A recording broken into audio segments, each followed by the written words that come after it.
Morning, everyone. This is Terry from Terry's Philippine Journey. Talk end of the season here. It's December the 7th, I believe. Cloudy, foggy day. Leaf season's pretty much over for me. There may be a little small cleanup to do yet, but my season's done. You can see from my backyard, barely a leaf left in it. Wanted to talk a little bit about buying equipment or leaf blowers in particular, but it applies to mowers, can apply to many things in life. So just something else, because many times we see somebody with a backpack blower or big ride-on blower. We're just use the blower as an example since we have them sitting out here. And the people get excited, and I must get that backpack blower. I must get that stand-on blower. It's $10,000 and it will blow. Makes everything easier. But again, like I've always said, and being in business and in the game for 41 years now, it's about applications. There's many things to consider. How much money you have, how much money you're making. I'm sure I'm going to leave some things out. You can feel free to add things that I've missed or didn't touch on if you care to in the comments. But for me, I'm solo, been at it a long time, and I try to be efficient and economical. We're going to things, I'll be jumping back and forth here as I usually do, but I'll kind of cut to the chase a little bit, kind of maybe start at the end and go to the work back to the beginning or something. But for me, if there's one piece of equipment in the blowers market that's handheld to stand on, being the end, one end to the other end, and the two pieces here, the push and the backpack blower, kind of being in the middle, close to button up to each of them. So it's basically four style of blowers. You've got a handheld for the homeowner, real small job, cleaning your back patio or very small lawn. Then you step up to some sort of backpack blower, and then you go to the push blower, and then for the really big jobs and huge commercial accounts, you go to the stand-on, which I don't have here. I don't have the very low end. I don't have the very high end, but I am familiar and have used them. But for me, the quarter acre, half acre, 1 acre, if I could only have one blower, the backpack blower, a high end, doesn't really matter too much. If you get a Stihl 800 or the Echo 910, which I both have here, or one of the Red Max or so forth. There's several, top brands on the market that make something very similar. Right now, I do believe the Echo is one of the most powerful blowers on the market, the Echo 9010. So if that's all you're looking at and basing it on, then that would be one that I'd take a long, hard look at. So for me, I'm solo guy, been at it 40 some years. I have a 32 by 32 pole barn, which is here with the lights on. Can't really capture it all. I'm one man. Do I need a little handheld? Do I need a big stand on? How many pieces of equipment, being solo, do I need? And the answer is, if I could only choose one, it would be the backpack blower, because it's not going to do everything, in a sense of it's not going to the backpack blower will not outperform the push blower. Doesn't have the CFM and everything. Now, in different conditions and different situations, all these things will outperform the other. It's application. So that's what I want to stress, is application. So for me, on the quarter acre to 1 acre properties, and most of mine, and again, I'm in business, so I select being solo and my equipment and everything, and all things factored in. I generally go for the, my target is half-acre properties generally, up to an acre down to a quarter acre. And so for that type of business or setup, backpack blower. And then if you've got the money and space and all this and that, then I would step up to a push blower. And right here we have one of the top backpack blowers and one of the top push blowers. There's several other that are decent as well, but these are two of the top ones. And then I consider how much they cost as well, because the backpack blower there, that's around $600 for the Echo. This is about $2,500, and get a nice stand-on blower. Well, you're looking probably $8,000 to $12,000, somewhere in that range.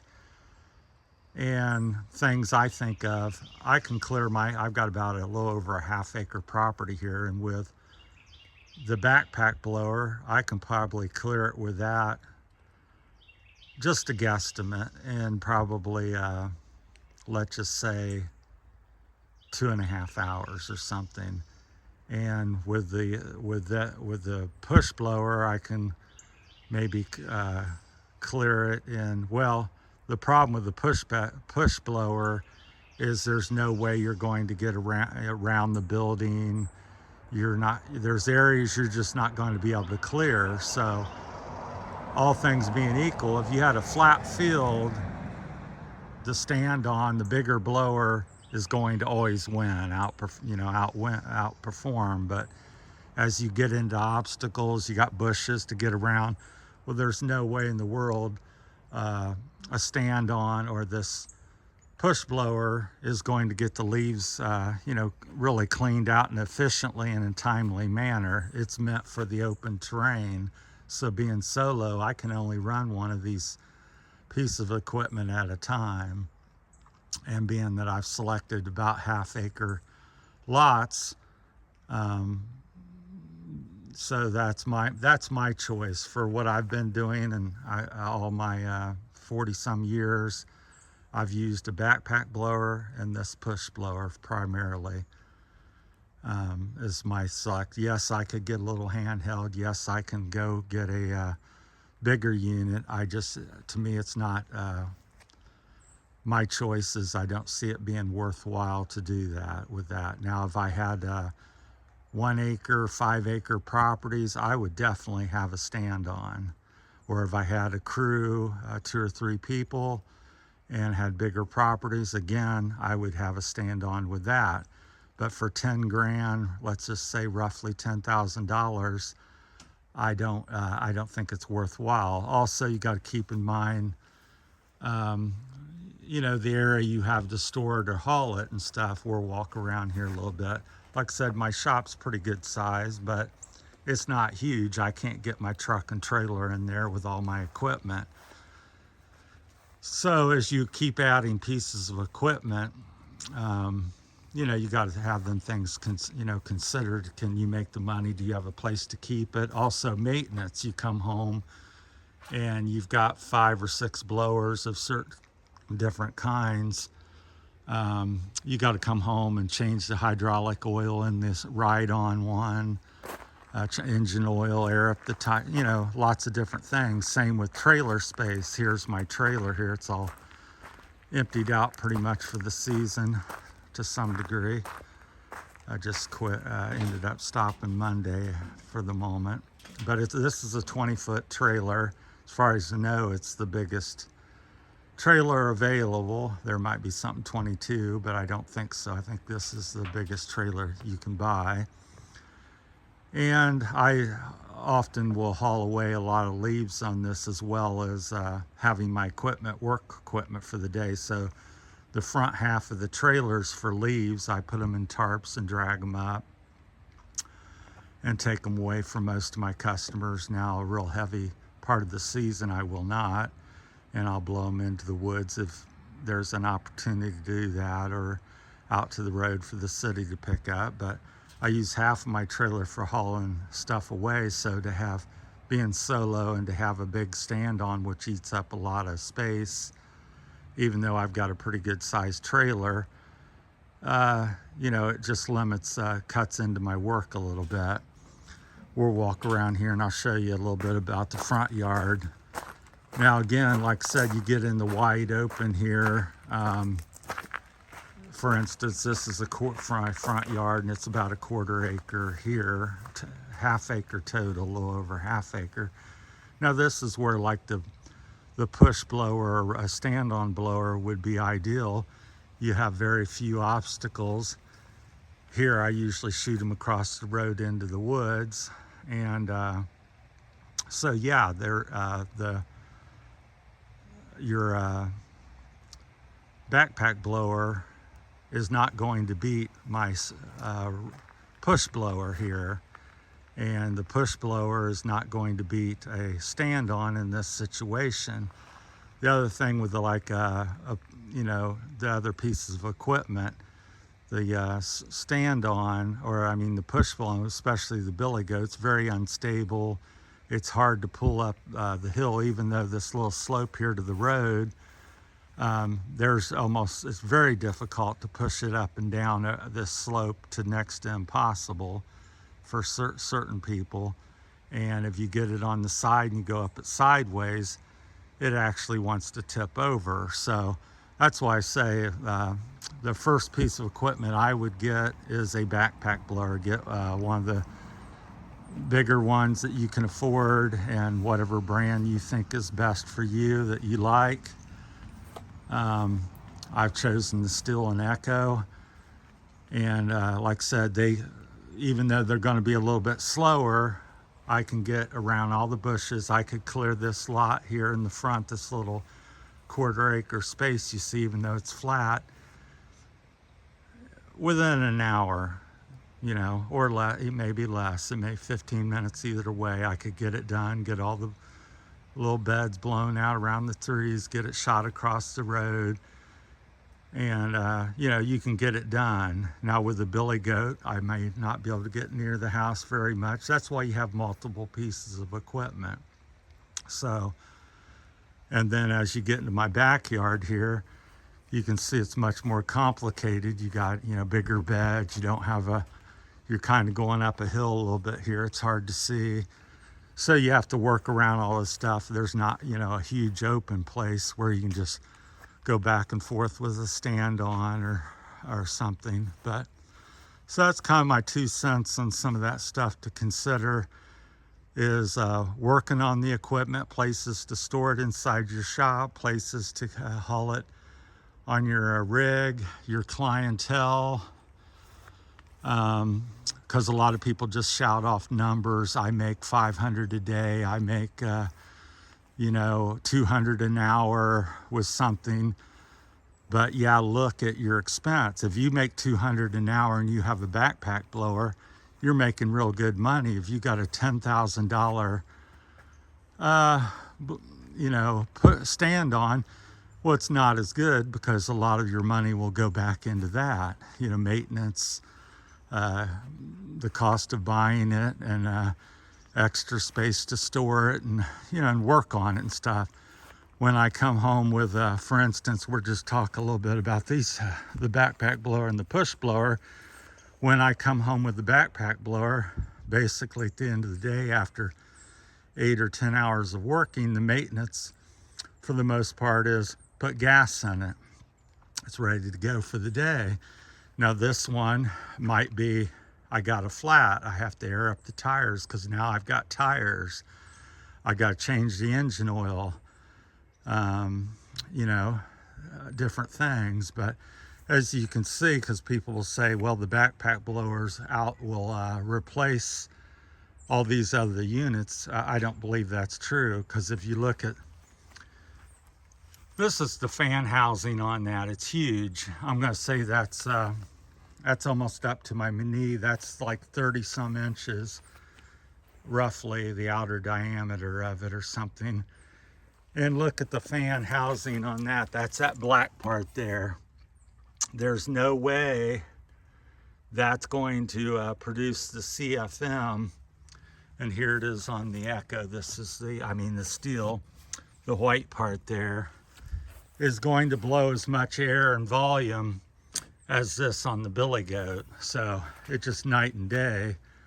I don't know the exact numbers, but I would say it's double or triple the CFM on this that it is on that. So I would say it's at least double, because it's double the size. But anyhow, and where that comes into play, your CFM, even though the echo is very powerful, is like on a windy day, that's air volume. When the wind's blowing and it's 15, 20, 30 miles an hour, the echo can't really push the leaves very far, and they want to whip back at you, where this will go, as I demonstrated in some of my other videos, will blow 6, 8 feet visually further, and then you can feel the wind 10, 15 feet beyond that with this, because of the volume of air. It's kind of like, so a lot of times I'll be working with the backpack blower and have this on behind me, helping to push the leaves and keep them going in the direction I want. So I create my own wind event behind me. Even though this I may not be pushing it, I'll get out front and be working with the backpack blower, taking the leaves to where I want it to go. So I think just some things to think about, and things I think about, and so economics, storage, maintenance, and what you're geared up to do. I'm real, if you're going into business or thinking about business, get all these things for what you're going to do. Don't go out and get 5-acre accounts or 2-acre accounts and you think you're going to backpack it all. Yes, you can, but you're in for a long, hard process. So at the same point, if you got quarter, half-acre lots, I question whether you need a stand on. But at the end of the day, if you've got deep pockets and that's what you want to do, then go for it. And it's freedom of choice, but I'm just sharing my 2 thoughts, and hopefully this has been helpful. Appreciate everybody watching this season, and this is probably the last one with the blowers of the year, or maybe forever for me, because it's the end for me. I'm starting my journey, which is the name of the channel. So thanks for everybody subscribing and watching the videos, and they're going to continue. They just may be changing the flavor. So that's my take on some of the things to consider when you're doing things in business or just whatever you're doing. This could apply to so many things in life. Getting the tool that you can afford and you have a place for and you can fix, and that will perform and do what you need to do. So thanks everybody. Have a great holiday and Happy New Year coming up just around the corner, and hope that the season's been good for you. Thanks for watching. Bye.